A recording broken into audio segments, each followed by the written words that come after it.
Hi friends, അജിന്ത്യ പ്രസ family വ്ളോഗിലേക്ക് എല്ലാവർക്കും സ്വാഗതം. ഇത് കൊട്ടിയൂര് ഭാവലി പുഴയാണ് കേട്ടോ. അവിടെ ഒന്ന് മുങ്ങി കുളിച്ചിട്ട് നേരെ ക്ഷേത്രത്തിലേക്ക് പോകാനുള്ള ഒരു തിടുക്കപ്പാടിലാണ്. അവിടെ അത്രയും വിശിഷ്ടമാണല്ലോ കൊട്ടിയൂര് മഹാദേവ ക്ഷേത്രം, ഈ പുഴയും എല്ലാം. അപ്പം എനിക്ക് നല്ല ഒഴുക്കുണ്ടായിരുന്നു, നല്ല മഴയായിരുന്നു. അപ്പം നല്ല ഒഴുക്കുള്ള ഒരു ഇതായിരുന്നു. എനിക്ക് ഒന്നാമത് മുങ്ങാനും നീന്താനും ഒന്നും അറിയില്ലായിരുന്നു. പക്ഷേ മുങ്ങി കുളിച്ചിട്ട് വേണം അങ്ങോട്ട് ചെല്ലാന്നുള്ള ഒരു വിശ്വാസം കൊണ്ട് ഞാൻ അതിനുള്ള ഒരു തത്രപ്പാടിൽ മുങ്ങിയതാണ് കേട്ടോ. അപ്പം ഇതിൻ്റെ വിശേഷങ്ങളും കാര്യങ്ങളൊക്കെ ആയിട്ടാണ് ഇന്നത്തെ നമ്മുടെ വ്ളോഗ് ആരംഭിച്ചിരിക്കുന്നത്. നിങ്ങളെല്ലാവരും പോയിട്ടുണ്ടോ എന്ന് എനിക്കറിയില്ല. എനിക്ക് അവിടെ ചെന്നിട്ടുണ്ടായ അനുഭവങ്ങളെല്ലാം ആണ് ഇത് കേട്ടോ. അത്രയും പോസിറ്റീവായിട്ടാണ് എനിക്ക് തോന്നിയിട്ടുള്ളത്. എത്രയോ ജനങ്ങൾ ഈ കുട ചൂടി മഴയത്ത് നമ്മളവിടുത്തെ എന്താ പറയുക, ചുറ്റിനും മലകൾ, വെള്ളം, ഇതെല്ലാം നിറഞ്ഞിട്ടുള്ള ഒരു സ്ഥലമാണ്. അപ്പോൾ അതിന് ഒരുപാട് ഐതിഹ്യങ്ങളും കാര്യങ്ങളൊക്കെ കേട്ട് അവിടെ പോകണം എന്നുള്ള അത്രയും വിശ്വാസത്തോടു കൂടി വ്രതം എടുത്തിട്ടാണ് കേട്ടോ നമ്മൾ അവിടേക്ക് എത്തിയത്. അതായത് ത്രിമൂർത്തികളും മുക്കോടി ദൈവങ്ങളൊക്കെ കൂടി ഒന്നിച്ച ഒരു ദക്ഷയാഗം നടത്തുന്ന സ്ഥലമാണ് കൊട്ടിയൂരെന്നാണ് അറിയപ്പെടുന്നത്. അതിനാൽ തന്നെ ഇവിടെ എത്തുന്നത് പോലും വലിയ പുണ്യമായിട്ടാണല്ലോ എല്ലാവരും കരുതപ്പെടുന്നത്. അതായത് സതീദേവിയുടെ പിതാവായ ദക്ഷൻ ഭഗവാൻ ശിവനൊഴികെ എല്ലാവരെയും ക്ഷണിച്ച് സർവൈശ്വര്യം നേടാനായിട്ട് യാഗം നടത്തിയിത്രേ. ക്ഷണിക്കാതെ അവിടെ എത്തിയ സതീദേവി തൻ്റെ ഭർത്താവായ പരമശിവനെ ദക്ഷൻ അവഹേളിച്ചത് വിഷമിച്ചിട്ട് ആ യാഗാഗ്നിയിൽ ചാടി ജീവനൊടുക്കി. ഇതറിഞ്ഞ ഭഗവാൻ കോപാകുലനായി തൻ്റെ ജട പിടിച്ചെടുത്തിട്ട് നിലത്തടിച്ചു. അതിൽ നിന്നും ജനിച്ച വീരഭദ്രൻ യാഗശാലയിൽ ചെന്നിട്ട് ദക്ഷന്റെ ശിരസ്സറുത്തു. പരിഭ്രാന്തരായിട്ട് വിഷ്ണുവും ബ്രഹ്മാവും മറ്റു ദേവഗണങ്ങളൊക്കെ കൈലാസത്തിലെത്തി ഭഗവാനെ ശാന്തനാക്കിയിട്ട് യാഗഭംഗത്തിന് അതായത് ഭവിഷ്യത്ത് അറിയിച്ചു. യാഗം ഭംഗം വന്നു കഴിഞ്ഞാൽ ഉണ്ടാവുന്ന ഭവിഷ്യത്ത് അറിയിച്ചു. ഭഗവാന്റെ അനുവാദപ്രകാരം ബ്രഹ്മാവ് ദക്ഷനെ പുനർജീവിപ്പിച്ച് യാഗം പൂർത്തിയാക്കിയെന്നാണ് വിശ്വാസം. ഭഗവാൻ സ്വയംഭൂവായി കുടികൊള്ളുന്ന സ്ഥലത്തിനാണ് മണിത്തറ എന്ന് അറിയപ്പെടുന്നത്. അതായത് ഭഗവത് പത്നിയും അതുപോലെ പ്രജാപതിയുടെ ദക്ഷ പ്രജാപുത്രിയുമായി സതീദേവി പിതാവിൽ നിന്നുണ്ടായ അവഹേളനം സഹിക്കാതെ യാഗാഗ്നിയിൽ ആത്മാഹുതി ചെയ്ത സ്ഥാനത്തെയാണ് അമ്മാരക്കൽ തറ എന്നൊക്കെ പറയപ്പെടുന്നത് കേട്ടോ. അതൊക്കെ നമുക്ക് ഇവിടെ ചെന്നാൽ കാണാനായിട്ട് സാധിക്കും. പിന്നെ ഇവയെ ചുറ്റും പ്രദക്ഷിണ വഴിക്ക് തിരുവൻചിറ എന്നൊക്കെ പറയുന്നു. രുതിര മുഴുകിയ ചാൽ എന്ന് പിന്നീട് തിരുവൻചിറയായി തീർന്നതാണെന്നൊക്കെ പറയപ്പെടുന്നുണ്ട് കേട്ടോ. കണ്ടോ, വൈശാഖോത്സവം മഴക്കാലത്തായിരിക്കും.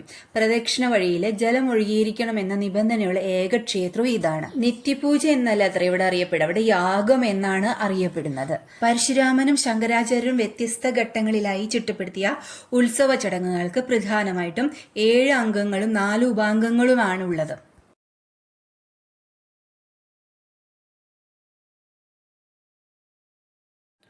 ഇവിടുത്തെ പ്രത്യേകത ചടങ്ങുകൾ പ്രത്യേകമായിട്ട് ഉത്സവം പ്രധാന 7 അംഗങ്ങളുണ്ട്, ഉപാംഗങ്ങൾ 4 ഉപാംഗങ്ങൾ, കൂടാതെ ചില സവിശേഷ ചടങ്ങുകളും ഉണ്ട് അത്രേ. പ്രക്കൂഴം, നീരെഴുന്നള്ളുത്ത്, നെയ്യാട്ടം, ഭണ്ഡാരം എഴുന്നള്ളുത്ത്, ഇളനീരാട്ടം, കലംവരവ്, കലശാട്ടം എന്നിവയാണ് അത്രേ അംഗങ്ങൾ. അതായത് തിരുവോണം, രേവതി, അഷ്ടമി, രോഹിണി എന്നീ നാളുകളിലെ വിശേഷ പൂജകളോട് കൂടിയിട്ടാണ് അത്ര ഇവിടുത്തെ ആരാധനകളൊക്കെ നടത്തുന്നത്. ഈ ആരാധനകൾ അറിയപ്പെടുന്നത് ഉപാംഗങ്ങൾ എന്നാണ്. വിശാഖ നാളിലെ ഭണ്ഡാര എഴുന്നള്ളത്തിന് മുമ്പും മകന്നാൾ ശീവേലിക്ക് ശേഷം സ്ത്രീകൾക്ക് അക്കരെ കൊട്ടിയൂർ ക്ഷേത്രത്തിലെ പ്രവേശനവും ഉണ്ടായിരിക്കുന്നതല്ലാതെ. പിന്നെ മറ്റൊരു ഇതാണ് ഓടപ്പൂവ് എന്ന് പറയുന്നത്. പക്ഷെ ഞാൻ ഓടപ്പൂവ് മേടിച്ചിട്ടുണ്ട്, എനിക്കത് ില്ല. വൈശാഖ മഹോത്സവ വേളയിൽ, അതായത് കൊട്ടിയൂരിലെ ദർശനം നടത്തി മടങ്ങുന്നത് ശരിക്കും അവിടെ വരുന്ന എല്ലാവരും ഭക്തിയോടുകൂടി പ്രസാദമായിട്ട് കൊണ്ടുപോകുന്നതാണ് ഇത്ര ഈ ഓടപ്പൂവ്. അത് ദക്ഷയാഗ ചരിതവുമായി ബന്ധമുണ്ട്. വീരഭദ്ര യാഗശാലയിൽ ചെന്നിട്ട് ദക്ഷന്റെ താടി അഥവാ ദീക്ഷ പറിച്ചെടുത്ത ശേഷമാണ് അത്രേ തലയറുത്ത് കളഞ്ഞത്. അപ്പോൾ ദീക്ഷ വീരഭദ്രൻ കാറ്റിൽ അങ്ങ് പറത്തിവിട്ടു. ഈ ദീക്ഷയാണ് ഓടപ്പൂക്കളെ പ്രതിനിധാനം ചെയ്യുന്നത് അത്രേ. പൂമുഖത്തിനും പൂജാമുറിയിലൊക്കെ ഇതൊക്കെ വെക്കുന്നത് വളരെ സവിശേഷ ഐശ്വര്യമാണെന്നൊക്കെയാണ് അറിയപ്പെടുന്നത്. ഇത് കണ്ടോ, വൈശാഖോത്സവം 27-28 ദിവസമാണുള്ളത്. ജൂലൈ 4-നാണത് അവസാനിക്കുന്നത്. 30 വരെയാണ്, ജൂൺ 30 വരെ സ്ത്രീകൾക്ക് പ്രവേശനം ഉണ്ടായിരിക്കും എന്നാണ് പറയപ്പെടുന്നത്.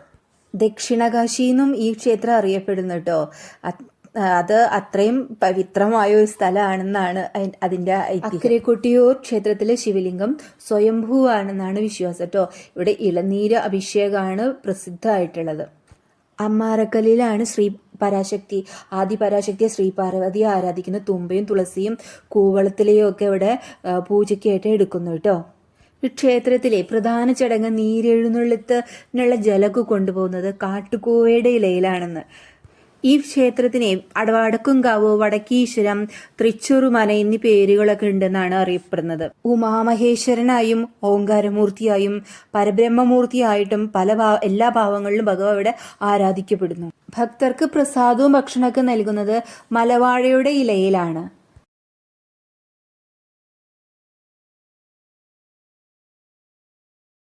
ശരിക്കും പറഞ്ഞാൽ ഇങ്ങോട്ട് വരുന്ന വഴി ഞാൻ ഈ തൃശ്ശൂർ മുതൽ അവിടെ എത്തുന്നത് വരെ വോമിറ്റിംഗ് ആയിരുന്നു. വോമിറ്റ് ചെയ്ത് തീരെ അവശ്യ നിലയിൽ. അപ്പം അത്രയും നമുക്ക് ഞാൻ വിചാരിച്ചു തിരിച്ചു പോയാലോ എന്ന് പോലും എനിക്കൊക്കെ തോന്നി. ഞാനും ഹസ്ബൻഡും കൂടിയിട്ടാണ് കേട്ടോ പോയത്. അപ്പം അത്രയും ബുദ്ധിമുട്ടിയിട്ടാണ് ഞാൻ അവിടെ എത്തിയത്. പക്ഷേ നല്ല രീതിയിൽ നമുക്ക് തൊഴാനും കുറച്ചു നേരം നമുക്ക് ആ സ്വയംഭൂ ആ ഭഗവാന്റെ അവിടെ ഇങ്ങനെ നിൽക്കാനൊക്കെ നമുക്ക് സാധിച്ചു. അത്രയും നേരം ആ ഒരു അനുഗ്രഹം ശരിക്കും ഞങ്ങൾക്ക് അറിയണ്ടായിരുന്നില്ല. മുങ്ങി കുളിച്ചിട്ടാണ് അങ്ങോട്ട് ചെല്ലേണ്ടത്, അങ്ങനെയാണ് അവിടുത്തെ വിശ്വാസങ്ങൾ എന്നൊക്കെ നമുക്ക് അറിയുന്നുണ്ടായിരുന്നില്ല. പക്ഷെ എന്തോ ഒരു ഇതില് നമ്മളങ്ങനെ ചെയ്തപ്പോൾ ആ എനർജി, എനിക്ക് ആ വെള്ളത്തിലൊക്കെ മുങ്ങിക്കഴിഞ്ഞപ്പോൾ തന്നെ ഒരു എനർജിയൊക്കെ നമുക്ക് കിട്ടി അവിടെ നടക്കാം. പിന്നെ അവിടെ നിന്ന് ഇങ്ങോട്ട് തിരിച്ചെത്തുന്ന ഒരു കുഴപ്പവും എനിക്കുണ്ടായിരുന്നില്ല. അവിടെ എത്തുന്നത് അതാണ് അനുഗ്രഹം എന്നൊക്കെ ഞാൻ വിശ്വസിക്കുന്നത്. കണ്ടോ എത്ര ജനങ്ങളാണെന്നറിയോ, ഇവിടെ നിന്നൊക്കെയോ വരുന്നവർ, എത്രയോ ജനങ്ങൾ, എത്ര നേരമെന്നറിയോ ക്യൂലൊക്കെ നിൽക്കാം. നമ്മൾ ആ പുണ്യം നിറഞ്ഞ ഭൂമിയിൽ ചവിട്ടാനൊക്കെ ആയിട്ട് എത്രയോ ആൾക്കാരാണ് വന്നുകൊണ്ടിരിക്കുന്നത്. ഞങ്ങളൊരു വൈകിട്ടാണ് കേട്ടോ അവിടെ എത്തിയത്. അപ്പോൾ ഒരു 4:30 സമയമായിട്ടുണ്ടായിരുന്നു ഞങ്ങൾ എത്തുമ്പോൾ. അപ്പോൾ ആ കാരണം ഞങ്ങൾ അവിടെ കുറച്ച് ഞങ്ങളവിടെ കണ്ണൂർ തന്നെ ഞങ്ങൾ സ്റ്റേ ചെയ്തിട്ട് വീണ്ടും നമ്മൾ പറശ്ശിനിക്കടവിലൊക്കെ പോയി തൊഴുതു. പിറ്റേ ദിവസം എന്നിട്ടാണ് തിരിച്ചത് കേട്ടോ.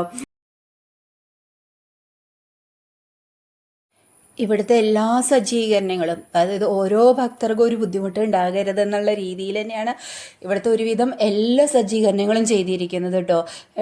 നമുക്ക് പുഴ മറിഞ്ഞു കിടക്കാനായിട്ടുള്ള സജ്ജീകരണങ്ങൾ, പിന്നെ നമുക്ക് എന്ത് സഹായത്തിനും അപ്പോൾ എന്താ പറയുക, അവരൊക്കെ ഒരു വിസിൽ ഊതി കഴിഞ്ഞാൽ അപ്പോൾ അതിനുള്ള ആളുകൾ എല്ലാം നമുക്ക് ഒരു ഭയവും ഇല്ലാതെ പോകാൻ പറ്റിയ ഒരിടം തന്നെയാണ് കേട്ടോ ഇത്.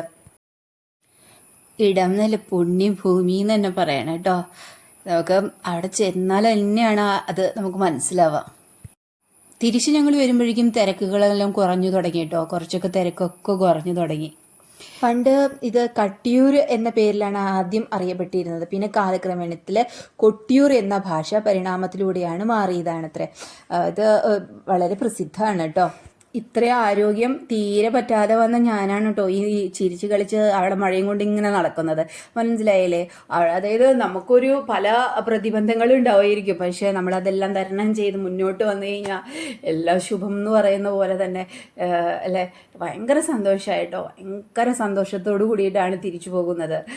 അത്രയും അവിടെ പൂവൊക്കെ മേടിച്ചു. എനിക്ക് അവിടെ അതൊന്നും ഷൂട്ട് ചെയ്യാനുള്ള ഒരു ഇതൊന്നും എനിക്ക് സാധിച്ചില്ല.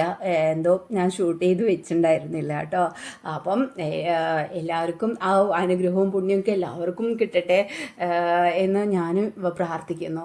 എല്ലാവർക്കും എൻ്റെ സബ്സ്ക്രൈബേഴ്സും എല്ലാവരും, എൻ്റെ വീട്ടുകാരും എല്ലാവരും നമുക്ക് അത്രയും സന്തോഷത്തോട് കൂടിയിട്ടാണ് ഞാൻ കേട്ടോ തിരിച്ചു വന്നിരിക്കുന്നത്. അപ്പം കണ്ടോ വാലിപ്പുഴ ഇത്രയും മനോഹരമായിട്ടാണല്ലേ കുത്തി ഒഴുകുന്നത്.